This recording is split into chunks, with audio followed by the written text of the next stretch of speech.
अस्सलाम वालेकुम, this is आरा शफ़ी। उम्मीद करती हूँ आप तमाम लोग खैर खैरियत से होंगे। तो जनाब, कल से भारत और बांग्लादेश के दरमियान सेकंड टेस्ट मैच शुरू होने वाला है भारतीय शहर कानपुर के ग्रीन पार्क स्टेडियम में। और भारतीय मीडिया की जानिब से स्टेडियम से मुतालिक कुछ इंकशाफात किए जा रहे हैं। भारत जो कि आपको पता ही है कि क्रिकेट का सुपर पावर बनता है, ख़ुद को डिक्लेयर करता है, लेकिन उनके जो खुद अपने स्टेडियम्स हैं उनकी हालत ज़ार क्या है, इसका भांडा खुद भारतीय मीडिया फोड़ता हुआ हमें नज़र आ रहा है। भारतीय मीडिया के मुताबिक ये स्टेडियम एक ऐसा है कि यहाँ पर इंटरनेशनल मैच तो क्या, कोई डोमेस्टिक मैच भी नहीं खेला जा सकता है। इसकी एक गैलरी से मुतालिक, जो एक बालकनी से मुतालिक बात हो रही है, जिसको बालकनी सी का नाम दिया गया है, और कहा जा रहा है कि इसमें तकरीबन 4,800 अफराद के बैठने की गुंजाइश मौजूद है। लेकिन ये इस कदर कमज़ोर हो गई है कि अगर फुल कैपेसिटी के साथ लोग यहाँ बैठेंगे तो ये ज़मीन बोस हो जाएगी और ये गिर जाएगी, जो कि इंसानी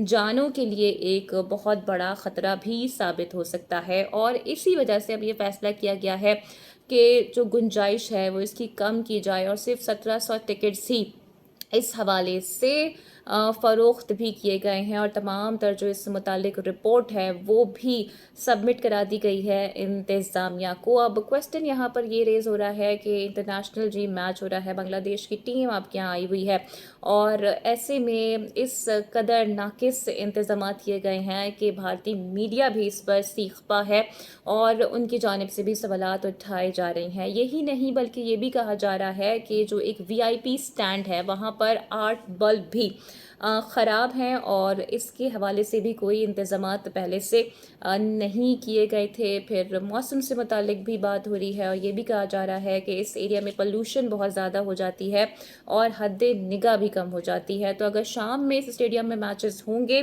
जो फैंस वहाँ पर आएंगे, तमाशाई आएंगे, उनका भी मैच देखने का मज़ा किरकिरा हो जाएगा। तो ये हालत है जी भारत के इस स्टेडियम की, और इस पे काफ़ी ज़्यादा बैकलैश होता हुआ हमें नज़र आ रहा है। आपको याद होगा जब T20 वर्ल्ड कप हुआ था इंडिया में, तब भी ग्राउंड से मुतालिक ऐसी ही कुछ ख़बरें मंजर आम पर आई थी, और हमने ये भी देखा था कि जो इंटरनेशनल प्लेयर्स थे जब वहाँ पर वो फील्डिंग करते हुए डाइव मार रहे थे, तो जब वो नीचे गिर जाते थे बेसिकली, और जो ग्राउंड की मिट्टी है वो ऊपर आ जाती थी, और इस बात को लेकर भी काफ़ी ज़्यादा बैशिंग हुई थी। बांग्लादेश की जानिब से तो इस पे फ़िलहाल किसी किस्म की कोई बात नहीं की गई है, लेकिन भारतीय मीडिया खुद ही ये सारे इंकशाफात भी करता हुआ नज़र आ रहा है। और बांग्लादेश के लिए एक ख़बर ये भी है बांग्लादेशी फ़ैंस के लिए कि शकीबुल हसन का माइट भी कल होने वाला जो टेस्ट मैच है वो उनके करियर का आखिरी टेस्ट मैच हो। उनकी जानिब से कुछ ऐसा इंदिया दिया जा रहा है। वाज़ेह रहे कि उन्होंने अपना पहला टेस्ट मैच भी भारत में ही खेला था, और उन्होंने ख्वाहिश का भी इज़हार किया है कि वो चाहते हैं कि उनका आखिरी टेस्ट मैच में भारत में ही हो, लेकिन कानपुर में नहीं, बल्कि उन्होंने कहा है कि वो मीरपुर में खेलना चाहते हैं। तो अब देखते हैं कि जो भारतीय हुकाम हैं वो उनकी ख्वाहिश का किस तरह से एहतराम करते हैं, क्या उनकी ख्वाहिश को पूरा किया जाता है या नहीं किया जाता है। तो सारी नज़रें इस वक्त जी कल के टेस्ट पर ही मरकूज़ हो गई हैं, और डेफिनेटली विराट कोहली और रोहित शर्मा पहले टेस्ट मैच में बहुत अच्छा स्कोर नहीं कर पाए थे, तो उनके जो फैंस हैं वो भी ये चाहते हैं कि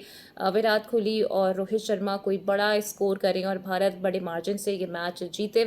इसके अलावा जी कोहली बेसिकली नेट में प्रैक्टिस करते हुए एक नए बॉलर के हाथों एक बार नहीं बल्कि 2 बार आउट हो गए हैं, और ये खबर इस वक्त टॉक ऑफ द टाउन बनी हुई है। एनी हाउ जी, बाद में जाके कोहली ने उस बॉलर से उसका नाम भी पूछा है और उनकी सताइश भी की है, और उन्हें सराहा भी है, कहा है कि आप ऐसे ही मेहनत करते रहें और आप ज़रूर आगे आएंगे।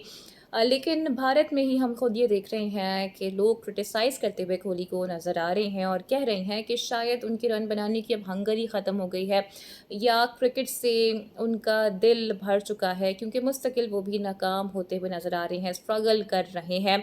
और T20 वर्ल्ड कप के बाद उस तरह से उनकी परफॉर्मेंस मंजर आम पर नहीं आ पाई है। पहले भी एक ड्रॉबैक आया था और एक बैड पैच उनके करियर पर आया था, लेकिन उसके बाद उन्होंने अथक मेहनत की और वापस आए, तमाम लोगों को गलत साबित भी किया। लेकिन इस बार कुछ आउट ऑफ द कलर हमें वो नज़र आ रहे हैं, लेकिन डेफ़िनेटली जो उनके मद्दा हैं वो यही चाहेंगे कि कल से शुरू होने वाले टेस्ट में विराट कोहली कोई बड़ा स्कोर भी करें। लेकिन मैं ये देख रही थी कि जहाँ भारत में तनकीद हो रही है, तो वहीं पर कुछ यूट्यूबर्स इस बात को भी एक पॉजिटिव वे में लेके जा रहे हैं। अगर यही काम जी बाबर आज़म ने किया होता, वो नेट में किसी एक यंगर बॉलर से आउट हो जाते और बार-बार आउट हो जाते, तो फिर इन्हीं यूट्यूबर्स ने जी दुनिया सर पे उठा लेनी थी। लेकिन अब चूँकि यहाँ मामला कोहली का है, तो वो इस पे भी कोहली को सपोर्ट करते हुए नज़र आ रहे हैं। ठीक है, आप बिल्कुल सपोर्ट करें, आपका हक है और हर किसी का कोई ना कोई फ़ेवरेट प्लेयर होता है। लेकिन क्रिटिसाइज़ करना बनता है उस जगह पर जहाँ पर गलती हो रही हो और बार-बार हो रही हो, और फिर जब सब उस पर बात कर रहे हों और आप फिर भी हिमायत कर रहे हों। एनी हाउ जी, आपकी इस पर क्या राय है? अपनी राय का इज़हार कमेंट सेक्शन में ज़रूर कीजिएगा। उम्मीद करती हूँ कि आज की वीडियो आपको पसंद आई होगी। Don't forget to like and subscribe my channel. Video को लाइक और शेयर आपने लाज़मी करना है। अपना बहुत ख़्याल रखना है। अगली वीडियो में आपसे फिर मुलाकात होगी। Till then take care. अल्लाह हाफ़िज़।